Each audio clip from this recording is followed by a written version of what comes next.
My best friend disappeared 13 years ago. He just added me on Snapchat and told me the horrifying reason why. Danny Martinez was my best friend from kindergarten until the summer before 8th grade. We did everything together. Sleepovers every weekend. Bike rides through the woods behind my house. Staying up until 3 a.m. playing video games while his mom yelled at us to go to sleep. He was the closest thing I had to a brother. On July 14th, 2012, Danny vanished. We were supposed to meet at the park that morning. I waited for 2 hours, but he never showed. When I biked to his house, his mom was standing in the front yard talking to police officer. She was screaming and crying and pulling at her hair. I'd never seen an adult break down like that before. They searched for months. Dogs, helicopters, volunteers combing through every inch of those woods. They found his bike by the creek, both tires slashed, but no Danny, no body, no witnesses, no leads. After a year, the case went cold. After 3 years, most people stopped talking about it. His mom moved away and his dad drank himself to death. I never stopped thinking about him. Every birthday, every graduation, every milestone, I wondered if Danny was out there somewhere, alive or dead. Last night, I got my answer. I was scrolling through Snapchat around midnight when a notification popped up. Friend request from Danny M 2012. My heart stopped. I clicked on the profile. No bitmoy, no score, nothing except a single photo on the story. It was a picture of 2 kids on bikes in front of a creek. Me and Danny, the last photo ever taken of us together. I accepted the request with shaking hands. A message came through immediately. Jake, it's me. I don't have much time, so please just read. I typed back. Who is this? This isn't funny. I know you don't believe me. Ask me something only Danny would know. My fingers hovered over the keyboard. I thought about all those nights we spent together. All the secrets we shared. What did we bury in my backyard the night before you disappeared? The response came instantly. A time capsule. Shoebox with baseball cards, a note to our future selves, and the bracelet I stole from Jessica Miller because I was too scared to give it to her. I couldn't breathe. We never told anyone about that. Not our parents, not our other friend. No one. Danny? What happened to you? Where have you been? The typing indicator appeared and disappeared several times. Then a long message came through. I can't explain everything. They monitor what I say, but you need to know the truth. I wasn't kidnapped by a stranger. It was someone we knew. Someone we trusted. He told me he was taking me somewhere fun. A surprise for my birthday. I got in the car because I recognized him. Because you and I had been to his house 100 times. My stomach dropped. Who? I typed. Your dad? Jake. Your dad took me. I stared at the screen. My hands were shaking so hard I almost dropped my phone. That was impossible. My dad coached our little league team. He drove us to school every morning. He was at the search parties. He helped put up the missing posters. You're lying. I sent back. I'm not. I've been in a room under your house for 13 years. There's a door in your basement behind the shelf with the paint cans. I can hear you walking above me sometimes. I heard you crying when your mom left. I heard you graduate high school through the floorboards. I've been right beneath you this whole time and I couldn't scream because he took my tongue the first year when I tried. I dropped my phone. I was sitting in my living room. My dad was asleep upstairs. The basement was 15 feet away. My phone buzzed again. He's going to check on me soon. He always does at 1 a.m. You have maybe 20 minutes. The shelf slides to the left. There's a padlock on the door. Combination is your birthday. He thought it was funny. I looked at the clock. 12:42 a.m. Jake, please. I've been waiting 13 years for a chance to reach you. I stole this phone from him last week and I've been hiding it. This is my only chance. If you don't come now, he'll find out and he'll move me again like he did with the others. My blood ran cold. Others? I'm not the first. There were 2 before me. I found their names carved into the wall. He kept them for a few years each, and then they just stopped being there. I don't know what happened to them, but I know I'm getting too old for him. I think my time is almost up. I stood up slowly. The basement door was right there. I'd been down there 1,000 times, grabbed Christmas decorations, helped my dad with tools, done laundry. I knew every inch of that basement, but I'd never moved that shelf. It was heavy, bolted to the wall. My dad always said it was load-bearing and couldn't be touched. I'm coming. I typed. Hurry. And Jake, bring something to defend yourself. He's not the person you think he is. He never was. I crept to the kitchen and grabbed the biggest knife from the block. My dad's snoring echoed from upstairs. I walked to the basement door and opened it as quietly as I could. The stairs creaked with every step. The shelf was exactly where Danny said it would be. Old paint cans, rusty tools, boxes of junk. I grabbed the edge and pulled. It slid to the left on hidden rollers. Behind it was a steel door with a padlock. I punched in my birthday with trembling fingers. 081599. The lock clicked open. The smell hit me first. Rot and mildew and something else I couldn't identify. I pulled out my phone flashlight and pointed it into the darkness. Stone steps leading down into a room that shouldn't exist. I took one step, then another. The walls were concrete, covered in scratches and stains I didn't want to think about. At the bottom, I saw a shape huddled in the corner. Danny? The shape moved, slowly, painfully. A figure crawled into the light. It was him. Older, skeletal, with sunken eyes and scars covering every inch of visible skin. But it was Danny. I recognized the birthmark on his neck, the same one he used to hide because kids made fun of it. He opened his mouth, and I saw the empty space where his tongue used to be. He pointed frantically behind me. I spun around. My dad was standing at the top of the stairs, blocking the only exit. He was holding a hammer and smiling. I knew he'd contact you eventually, he said calmly. I just didn't think he'd be smart enough to find a phone.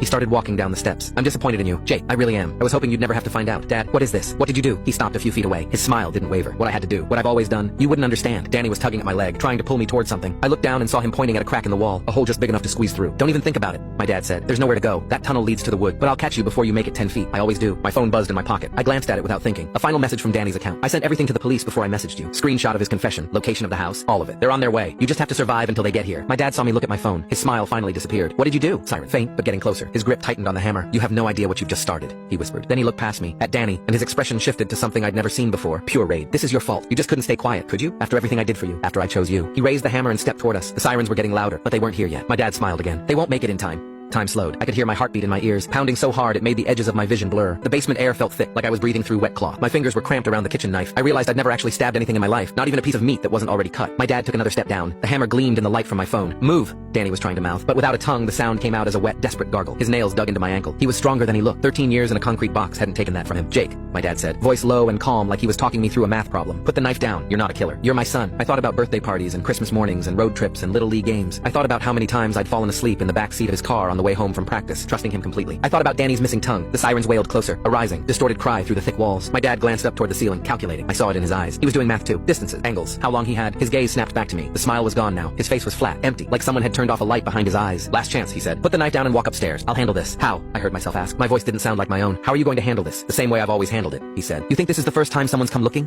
The first time someone knocked at the door? He shook his head, almost pitying. You have no idea the things I've done to protect you, to keep our family safe. Safe? I choked. You kidnapped my best friend. His jaw clenched. For the first time, something like genuine anger flickered across his features. I saved you from him, he snapped. The words were so insane I actually laughed, a short, broken bark that sounded deranged even to my own ears. What are you talking about? He took another step down, lowering the hammer slightly, like we were just two people having a conversation. You don't remember what he was like when you two got older, my dad said. But I do. I saw it. The way he looked at you, the way he touched you, the way he tried to pull you away from me. His eyes sharpened. You think I didn't see him try to get you to run away that summer? You think I didn't find the notes? What notes? I asked, confused. Behind me, Danny made a strangled sound and shook his head violently. My dad's lip curled. Of course he didn't tell you.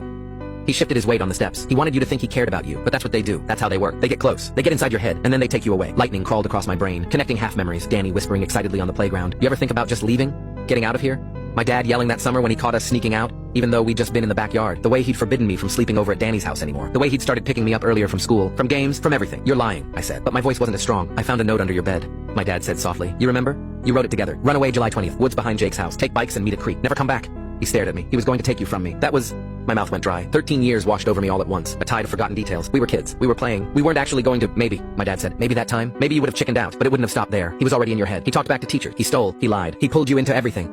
His eyes shone with a feverish conviction. I saw the way he looked at you, like you were his, like I didn't exist, like I wasn't your father. The sirens cut closer. I could make out individual whoops now, the Doppler effect bending their sound against the walls. Tires screeched faintly on pavement above us. My dad's nostrils flared. Listen to me, Jake. I did what fathers do. I protected you. I removed the threat. His voice hardened. I put him where he couldn't reach you anymore. I looked back at Danny. He was staring up at my dad with an expression I didn't recognize. Not just fear, not just hate, something else. Something like recognition, like he'd heard this speech before, 100 times. He shook his head slowly, eyes wide, tears tracking down his grimy cheeks. He pressed his palm flat against his chest, then pointed at me, then at my dad, then made a twisting motion near his temple. Crazy. He's crazy. My dad's gaze flicked to him. You don't get to manipulate him anymore, he said coldly. You had your chance. You almost succeeded.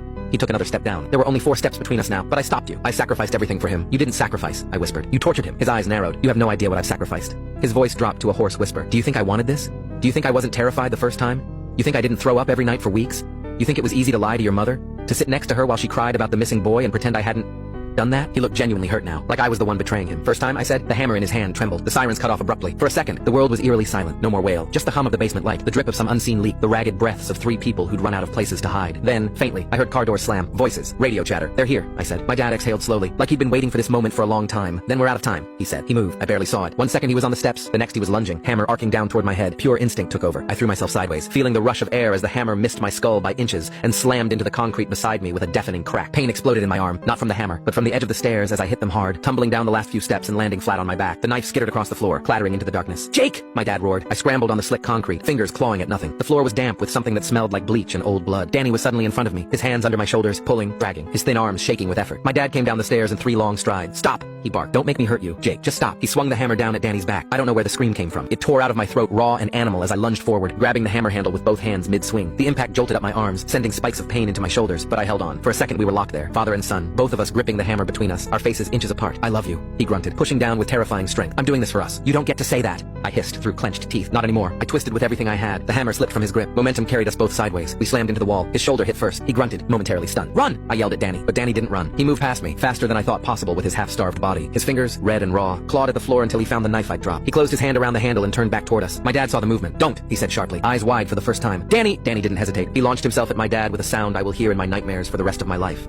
A guttural, wordless roar, all the years of pain and fear and rage compressed into one inhuman noise. The knife flashed. My dad tried to step back, but his foot slipped on the damp concrete. The blade sank into his thigh just above the knee. He screamed, dropping the hammer as his leg buckled. Blood sprayed across the floor. Fuck! He shouted, grabbing for Danny, his fingers tangling in Danny's filthy hair. They crashed to the ground together, a tangle of limbs. My dad's hand closed around Danny's throat. Danny's fingers tightened on the knife. For a second, I just stared, frozen. Then I heard it. Police! Open up! This is the police! The sound came from upstairs, muffled through the floorboards. Fists pounded on the front door. A radio crackled. My dad's eyes snapped toward the ceiling. Son of a bitch! He hissed. He looked back at me. The expression on his face was no longer empty. It was blazing. You brought them here! He snarled. You chose them over me. His hand jerked on Danny's throat. Danny's face turned purple, his eyes bulging. I saw the tendons in my dad's arm tense. He was going to snap his neck or crush his windpipe. He'd done this before. He knew how. I didn't think. I grabbed the hammer. It felt heavier now, like it knew what it was being asked to do. Jake, my dad said, seeing the movement. His voice softened, even as his fingers kept squeezing Danny's throat. Don't. You're not like me. You don't want this on your conscience. He wasn't wrong. I didn't want it. I didn't want any of this. But I wanted Danny to live more. I swung. I didn't aim for his head. Not at first. Some part of me still couldn't process the idea of my father's skull breaking under my hands. I aimed lower, at his injured leg. The hammer connected with a sickening crunch. My dad screamed, his grip on Danny loosening as his body convulsed. His hand flew to his ruined thigh. Danny rolled away, coughing and sucking in ragged breaths. I stood over my father, chest heaving. The hammer raised again. He stared up at me, face twisted in agony, sweat beading his forehead. For the first time, he looked old, small. Not the giant who'd carried me on his shoulders. Not the invincible man who'd seemed to hold the whole world together. Just a broken, bleeding man on a basement floor. He laughed. It was a choked, wet sound, more blood than humor. You think this ends with me? he wheezed. You think locking me up fixes anything? You're a child. I swallowed hard. Shut up, I said, but my voice trembled. He reached toward me, fingers slick with his own blood, leaving a smear on my jeans. I did what had to be done, he whispered. And when you're a father, you'll understand. You'll see what the world really is, what boys like him grow up to be. His eyes flicked to Danny, who was dragging himself toward the crack in the wall. You're saving the wrong one. Jake Morelli! A voice bellowed from upstairs. This is Officer Harding with County Police. We have reason to believe you're in danger. Call out if you can hear us. My dad smiled weakly. You hear that? He said. They're calling for you. You think they're going to believe your story? You think they're going to listen when you say the beloved Little League coach is a monster? You have any idea how many of them are my friends? How many barbecues they've been to here? His smile widened, teeth red. You're the one standing over a bleeding man with a hammer, he said softly. You opened the secret door. You came down here. You attacked me. You're hysterical. You're traumatized. You don't remember everything, right? You had a troubled friend. Maybe you snapped. Maybe you kept him here. Stop, I said, my voice cracking. He didn't. Maybe your mom left because of you, he murmured. Maybe she saw something in you she didn't like. Maybe she saw the same sickness in your eyes that I saw in his. Maybe she couldn't stand the way you looked at. I brought the hammer down. This time, I didn't aim for his leg. The crack of metal on bone echoed off the concrete walls like a gunshot. My dad's eyes went wide, then unfocused. For a second, he twitched. A horrible jerk of limbs. Then he went still. Blood seeped across the floor, finding the old stains and making them fresh again. Jake! Officer Harding again. Closer now. We're coming in. Wood splintered above us. The front door gave way. Heavy boots thundered across the floor, shaking dust loose from the ceiling of the secret room. I heard the familiar creak of the basement door opening. Police, announce yourself! For a heartbeat, I considered running into the tunnel with Danny, just crawling into the dark and never coming back. Instead, I forced my hand open. The hammer slipped from my fingers and hit the floor with a dull thud. I raised my arms. Down here! I yelled, my voice breaking. We're down here! The next few minutes were a blur of shouted commands, blinding flashlight beams, and the cold bite of handcuffs. Drop the weapon, step away from him. He's my dad, I heard myself say through numb lips. He took my friend. He took Danny. My knees buckled. Someone caught me under the arms and lowered me to the floor. Easy, kid. We got you. We got you. More flashlights swept the room. Someone swore loudly when they saw Danny. Jesus Christ. Get EMS down here now. Sir, can you hear me? Blink if you can hear me. Careful, don't move his neck yet. We don't know what kind of injuries. I turned my head in slow motion. Danny was staring at me, eyes glassy but locked on mine. A paramedic was kneeling beside him, hands hovering, unsure where to start. There were too many scars, too many wounds. Old and new, layered over each other like a horrible collage. Danny lifted a shaking hand. For a second, I thought he was reaching for me. Then he pointed at my dad's body. His fingers traced something in the air, shaky and slow. 2, then 3. Officer Harding followed his gesture. Yeah, he muttered grimly. We see him. Danny shook his head violently. He dragged his finger along the concrete near my father's body, blood smearing under his nail. He was trying to write something. Hold on, buddy, the paramedic said. You gotta stop moving. Danny slammed his fist weakly against the floor and kept scratching. He stopped for a second, panting. Is there a pen? I croaked. He can't talk. Someone pressed a Sharpie into my hand before I finished the sentence. I crawled the short distance to Danny on my knees, the cuffs biting into my wrists. Here, I said, grabbing his hand and closing his fingers around the pen. Here, use this. He stared at me with such intensity it hurt. Then he began to write. Not on the floor this time. On his own arm. Big, shaky letters, pressing so hard the tip of the marker cut into his skin. H-A-N-D. He paused. His eyes rolled for a second. A paramedic shouted something about blood pressure. I clutched Danny's shoulder. Stay with me, I begged. Please, stay with me. He kept going. L-E-R. Handler. He dropped the pen. What does that mean? Officer Harding asked, frowning. Handler for what? Danny's fingers curled, his nails scraping weakly against his forearm. He dragged them under what he'd written, drawing a crooked line beneath the word, but he was underlining it. Then, with the last of his strength, he tapped his chest twice. Me. His hand fell to the floor. Danny? I whispered. Hey, no. Hey, stay awake, please. You can't. I just got you back. You can't. The paramedic pushed me aside gently. We're losing him, he snapped. Let's go. Let's go. They hoisted Danny onto a stretcher. His head lolled, his eyes fluttered, unfocused. As they carried him up the stone step, his gaze passed over my dad's body without stopping. He didn't look away in fear. He looked away in disgust. Then he was gone, swallowed by the brightness of the stairwell. A hand touched my shoulder. I looked up into Officer Harding's face. He'd coached a different team in Little League. I remembered him from the games. Loud, boisterous, always laughing. Right now his face was gray. Jake, he said quietly, we're going to get you out of these cuffs, okay? You're not under arrest. We just needed to secure the scene. He nodded at another officer, who unlocked the cuffs. The metal fell away from my wrists. Angry red marks circled my skin. I hit him, I said dully. I killed my dad. Harding's jaw tightened. We'll sort all that out later, he said. Right now, I need you to tell me everything that happened, from the moment he showed up downstairs. Can you do that? I opened my mouth, and the world tilted. The next thing I remember clearly is fluorescent lights and the smell of antiseptic. I was in a hospital bed. An IV line trailed from my arm. My clothes were gone, replaced by a thin gown. My knuckles were scraped raw. My right arm, the one that had hit the stairs, was wrapped in an elastic bandage. My throat felt like I'd been screaming for hours. I wasn't alone. Officer Harding sat in a chair in the corner, a styrofoam cup of coffee cooling in his hands. His tie was loosened. His eyes were red. He looked like he hadn't slept in years. He perked up when he saw me stir. Hey, he said gently. Welcome back. What time is it? I croaked. Almost 9 in the morning, he said. You passed out. Probably the adrenaline crash. They gave you something to calm you down. You've been in and out for a couple hours. My brain tried to catch up. Images flickering across my mind like a broken projector. The Snapchat notification. The basement door. The hammer. My dad's head. Danny. Where is he?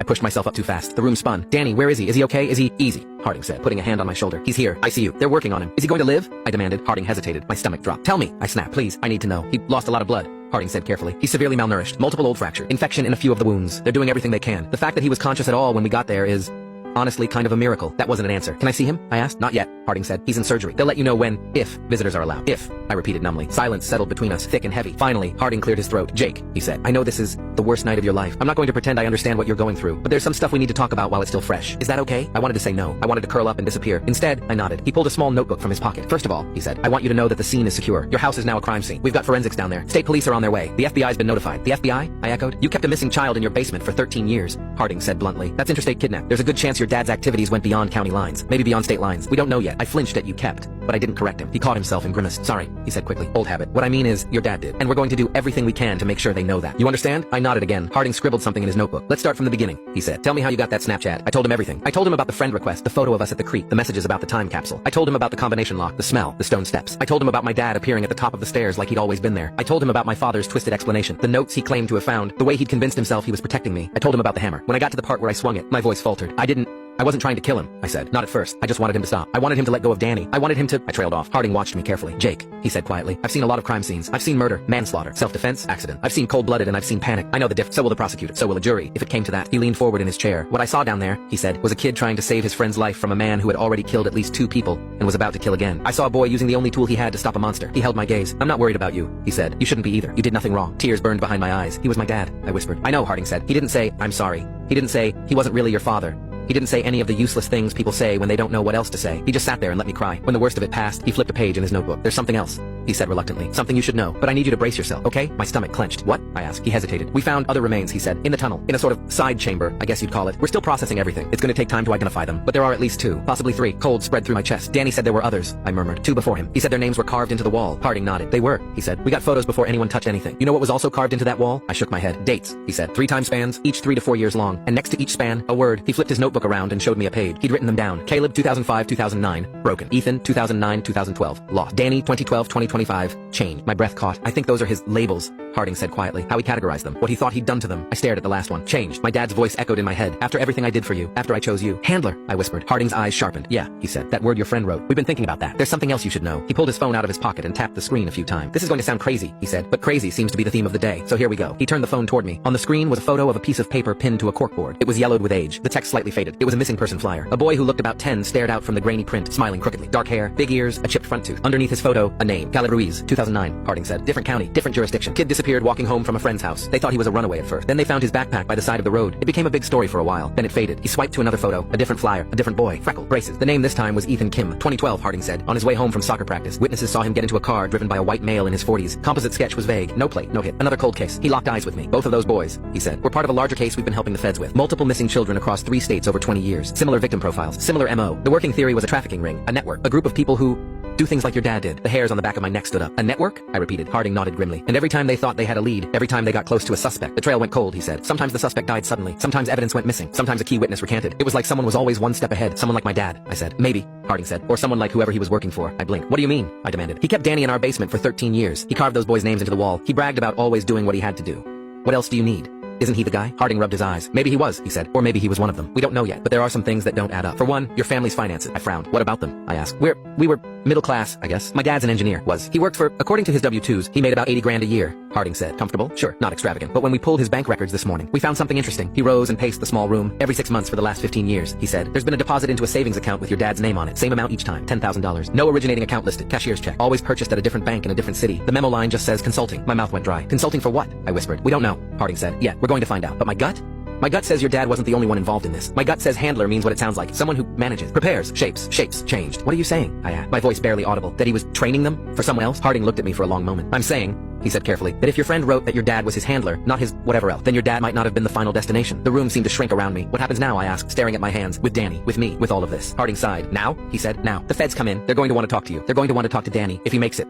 He held up a hand when I flinched. I'm not saying that to be cruel. I'm saying it because we need him. We need what he knows. There might be other kids out there. Kids your dad prepared who didn't end up dead. He sank back into the chair. As for you, he said, you're a victim. Full stop. But you're also a witness and the son of the perpetrator. That's a lot. They're going to want you in protective custody, at least for a while. Protected from who? I asked bitterly. He's dead. Harding's eyes drifted to the word on his phone. Handler. Yeah, he said softly. He is. He didn't have to say the rest. There might be others. They moved me that afternoon. 2 U.S. Marshals came to the hospital room and introduced themselves with serious, practiced voices. They explained what protective custody meant. Safe houses, new routines, a burner phone, limited contact with the outside world, just until things settle down. One of them, a woman named Alvarez, said, we don't know how far this goes yet. We'd rather be overcautious than sorry. I signed papers I barely read. Before they took me away, I begged to see Danny. No promises, Alvarez said. ICU is strict, but I'll see what I can do. Somehow, she did it. 10 minutes later, I was standing outside a glass-walled room, my heart lodged in my throat. Danny lay in the bed, dwarfed by machine. Tubes snaked from his arms, his nose, his chest. Bandages wrapped most of his body. His hair had been shaved in places to access injuries. Under the harsh lights, his skin looked almost translucent. person. He looked small, smaller than he'd ever looked when we were kids, smaller than he'd looked huddled in that basement corner. A nurse adjusted a drip and gave me a sad smile. "You can go in," she said, "but you can't touch anything, and you only have a few minutes." My legs felt like they belonged to someone else as I walked into the room. The beeping of the heart monitor was a steady, fragile rhythm. Suddenly, I was terrified that if I spoke, if I said the wrong thing, it would falter. "Hey," I whispered, standing next to the bed. "It's me, Jake." His eyes were closed. I wasn't sure if he could hear me. The nurse had said he was sedated. They had to keep him under while they cleaned and stitched and set and treated. I took a shaky breath. "I'm so sorry," I said. "I'm sorry I didn't find you sooner. I'm sorry I didn't move that damn shelf. I'm sorry I chose to believe he was a good person instead of seeing what was right under my feet. I'm sorry for every birthday I celebrated while you, a hot tear splashed onto the sheet. I wiped it away quickly, like I was afraid it would burn him. I don't know what happens next," I admitted. "The cops are talking about networks and handlers and other kids. They think my dad was part of something bigger. I think so too. I think you do, or you wouldn't have written that word." I swallowed hard. "Whatever this is," I said, "I'm not running from it. I'm done pretending. I'm done being the kid who doesn't know anything. They're going to ask us questions. They're going to want details. And I know that's going to be hell for you, having to remember it all. But if you can do that, maybe we can stop the rest of them. Maybe we can make this mean something." The heart monitor kept beeping. I laughed weakly. "Listen to me," I said, "making speeches while you're unconscious. Classic Jake move, huh?" His eyelids flickered. My breath caught. "Danny?" I leaned forward. "Hey, can you hear me?" His eyes didn't open, but his fingers moved just a little, just enough to twitch against the sheet. I looked wildly at the nurse. Was that a reflex?" I asked. "Or," she smiled, "could be either," she said gently. "But if you're talking to him, keep doing it. Sometimes they hear more than we think." I looked back at him. "Okay," I said, "then I'll keep talking. I'll never shut up again. You're going to be so sick of my voice." I wanted to stay longer, but after a few minutes, the nurse touched my arm. "Time's up," she said softly. Alvarez was waiting in the hall. "You ready?" she asked. "No." "Yes," I said. We walked away from the ICU together. I didn't look back. The safe house was an anonymous townhouse in a row of identical anonymous townhouses on the edge of a city I didn't recognize. "We move often," Alvarez explained as we carried my small duffel bag inside. "Keeps things unpredictable. You'll have a room upstairs. I'll be around most of the time. Or one of my colleagues will." "Do people know who I am?" I asked. "Like the neighbors?" She shook her head. "As far as they're concerned, you're my cousin's kid," she said. "Here for a little while because of family stuff." "Family stuff," I repeated faintly. "That part's not a lie," she said quietly. "The first night there, I didn't sleep. Every time I closed my eyes, I saw the basement. Sometimes I was Danny, watching the door open, hoping it was me and seeing my father instead. Sometimes I was my dad, standing at the top of the stairs, watching myself walk into the dark like a lamb to the slaughter. Sometimes I was nowhere, a disembodied presence hovering above it all, unable to scream loud enough to wake the boy playing video games upstairs. Around 3 a.m, my burner phone buzzed. I hadn't given the number to anyone yet. Only Alvarez and Harding had it. For emergencies, they'd said. For a second, my heart stopped. Then I saw the name on the screen. Private number. My stomach twisted. I answered. "Hello?" My voice was a rasp. Static hissed in my ear. "Jake?" A woman's voice said. My throat closed. "Mom?" I whispered. There was a pause, then a shaky laugh. "Oh my God," she said. "Oh my God. Jake, are you okay? Are you safe? They said you were in some kind of witness protection thing. I don't even know. They wouldn't tell me anything." And then the news. She broke off, sobbing. I sank onto the edge of the bed. "Yeah," I said. I'm safe." I didn't know what that word meant anymore, but I said it anyway. "How did you—" I began. "The police called," she said, sniffing. They said your father was dead, that there had been an incident. They asked me questions about him, about his habits, and then they told me what they'd found. Under the house." Her voice cracked. "Jake, I lived there for years. I slept above that room. I cooked dinner in that kitchen. I did laundry in that basement. And I never knew. How did I not know? Because he didn't want you to, I thought. Because he knew exactly which buttons to push. Because he turned your pain into his shield. Because he did the same thing to me. It wasn't your fault," I said. She inhaled sharply. "They showed me something," she whispered. "The detective. They asked for my permission first. They said it might jog my memory. It might make something click. I shouldn't have looked. I knew I shouldn't have, but I did." "What did they show you?" I asked, even though I already knew. "The room," she said. That place. The scratches on the walls. The drawings." Her voice dropped. "The box." I frowned. "What box?" She took a shuddering breath. "There was a metal lockbox on a shelf," she said. "They said it was hidden behind some boards. They asked if I recognized it. I didn't. But when they opened it," she broke off, strangled. "Mom," I said, fear creeping up my spine. "What was in the box?" "Notes," she whispered. "Dozens of them. Maybe 100. Little scraps of paper. Some old and yellow, some newer. All of them. Plans." She swallowed. "Your plans." My mouth went dry. "What?" I croaked. "Your handwriting," she said. "From when you were a kid. Running away to the creek. Running away to the city. Running away to live in a treehouse. Running away and taking Danny with you. Running away and never coming back." My heart hammered against my ribs. I started. "We were just playing. We never—" "I know," she said quickly. "I know that. Kids write things. They daydream. They vent. That's normal. But he kept them. Jake, he saved every single one he found. He wrote dates on them. He wrote responses that he never sent. You're better than this. You're not going anywhere. I'll keep you safe." Her voice shook. "He built a religion out of them, a justification. He made your childish fantasies into proof that the world was trying to steal you from him." I thought of my dad's face in the basement, twisted with conviction. He was going to take you from me. I saw the word carved into the wall. "Changed. He was sick," I said hollowly. "He turned everything into a threat." "He did," she said. "And I helped him. I didn't mean to, but I did." I frowned. "What do you mean?" I asked. She was silent for a long moment. "When you were 8, she said finally, you came home from Danny's house with a bruise on your arm. A big one, finger shape. Your father saw it and lost his mind. He wanted to call the cops. He wanted to drive over there and drag Danny's parents outside. He wanted to—" She trailed off. I talked him down. I said kids roughhouse. I said accidents happen. I said he was overreacting. I vaguely remembered the bruise. We'd been playing some made-up game, wrestling in the yard. I'd fallen off the jungle gym. Danny had grabbed my arm at the last second to keep me from cracking my head. He'd held on so hard he'd left mark. He never forgot it, my mom said. He brought it up again when you were 10, 11, 12. Every time you and Danny got in trouble at school, every time you came home a little late, he'd say, "Do you remember the bruise?" Like it meant something, like it was proof. She exhaled raggedly. "I thought he was just being dramatic," she said, "being overprotective. I didn't know he was building a case in his head. I didn't know he was taking notes." We fell into a heavy silence. Finally, she spoke again. "I'm so sorry I left you," she whispered. "I thought I was doing the right thing. I thought if I left, the tension in the house would go down, that he'd calm down, that he'd stop hovering. I thought he was just a controlling husband. I didn't know he was—" Her voice broke. "I should have taken you with me. I should have fought harder." I closed my eyes. "You didn't know," I said. "None of us did." "I should have," she insisted. "There were signs, little things. The way he locked the basement door when he was working. The way he would freak out if I moved anything in the garage. The way he'd get weird if we talked about you going away to college." She laughed bitterly. "I thought he was just scared of being an empty nester," she said. I thought it was sweet. "Can you believe that? I thought it meant he loved you so much he couldn't imagine life without you." "He did love me," I said before I could stop myself. The words hung there, awful and true. "He loved you the way an addict loves a drug.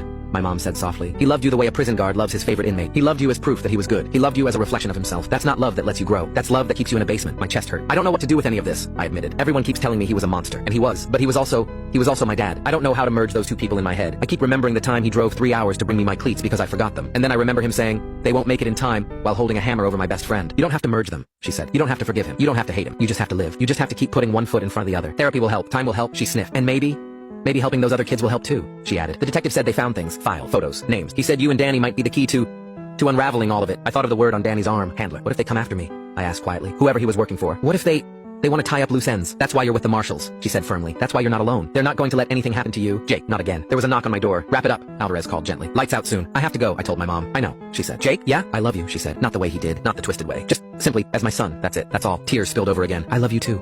We hung up. I stared at the phone for a long time. Then I opened Snapchat. The app loaded, cheerful and bright, as if it weren't the reason my entire life had imploded. My friends list was empty. No Danny M 2012. I went to my messages. The conversation with Danny was still there. The photo of the creek, the time capsule message, the confession about my dad, his last text. I sent everything to the police before I messaged you. Screenshot of his confession, location of the house, all of it. They're on their way. You just have to survive until they get here. I scrolled up to the top of the chat. Something caught my eye. The little gray text under his username. Joined Snapchat 2 weeks ago. I frowned. 2 weeks. He'd been in that basement for 13 years. How the hell had he gotten a phone, installed Snapchat, made an account, and learned how to use it in 2 weeks? He'd said he stole the phone from my dad. I thought of my father's old flip phone, the one he'd used for years, the one that definitely couldn't run Snapchat. Where had the smartphone come from? I zoomed in on the profile picture. There wasn't one, just a gray silhouette. I opened the story again. The photo of the two of us at the creek was grainy, like it had been scanned from an old print. The date in the corner was July 13th, 2012, the day before he disappeared. Someone had kept that photo. Someone had digitized it. Someone had used it to get my attention. My dad wouldn't have done that. He'd spent years pretending Danny didn't exist. The only time he'd ever mentioned him was with thinly veiled annoyance. So who had? My skin crawled. I stared at the top of the screen. Danny M 2012. I tapped the name, opening the profile. Still no Bitmoy. Still no score. But there was one new thing. A little line of text under his name. Managed by team support. What the hell? I whispered. I screenshotted it. Then my phone buzzed. A new message from Danny M 2012. My heart slammed against my ribs, hands shaking. I opened it. There was no text, just a single image. A hallway, dimly lit, white walls, a sign on the far wall in block letters. Intensive care unit. At the bottom of the frame, barely visible, was the corner of a hospital bed being wheeled through a door. The timestamp on the photo was 10 minutes ago. A caption appeared under it as I watched. Change takes time. My blood turned to ice. Alvarez, I shouted. Alvarez, I need you. She burst into the room a second later, hand already on her gun. What is it? She demanded. I held out the phone with numb fingers. She took one look at the screen. Her face went pale. Shit, she whispered. I pointed at the caption. Who the hell? I asked, my voice shaking. Is on the other end of Danny's account? Alvarez's jaw clenched. I don't know, she said, but we're going to find out. She turned and barked something into her radio. My phone buzzed again. Another snap. Same hallway. The camera had moved closer to the ICU door. This time, the caption was shorter. See you soon, Jake. I stared at the screen, my own terrified reflection staring back at me. For the first time since I'd walked into that basement, I understood what my dad had meant. You have no idea what you've just started. He was wrong about almost everything, but he was right about that. The monster under my house was dead. The ones who'd been feeding him were still out there. And now, they knew my name.